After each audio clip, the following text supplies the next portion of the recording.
से कोई मोहंगे के ताकुक दे बुकुक सं तिनी वो आं खरक सन बेलाई खेन जले उ कुतुगी मारे के आबो खतम इमांगो कोरोना भाइरस नि बिथि मानफो अबचाके के कोरोना भाइरस हामो हाइने फेक न्यूज खेने रंग माइने जेला दानाय अब हाइके बिथि सनामो बिथि मान इमांगो साबन बिथि सनामरि भाई इमांगो बम मताइ फायाना सापाइ फाय र बम मताइ फाय मताइ मति चपार सरदा नांबाय फादि र इमांगो नन साफायना ओ बिथि अकहनै कोरोना भाइरस नि बिथि नै विज्ञान सिता बोलते बिथि सनामया को वैक्सीन सनामया को नंग इमांगो मानाय सब जेल दाना न बाइके केबो जुदियो बाइके इमांगो मानो अमति साते नै जुदि साइतों खाके जेल नन दालबति चारे नै जुदि तमुन के बाइके अबाइके सावि तंगा के आन बनि एड्रेस रेडी बुमुरि बनछु दालबति चारे नै अबाइ फेक खाइ एरेगेरि माने हामीरा न लुकोरन ताचारे।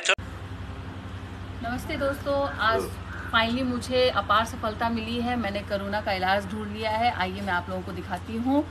लॉकडाउन भले बढ़ गया है लेकिन इलाज मुझे आज मिल गया है, जो मैं आप सबके साथ शेयर करना चाहती हूँ।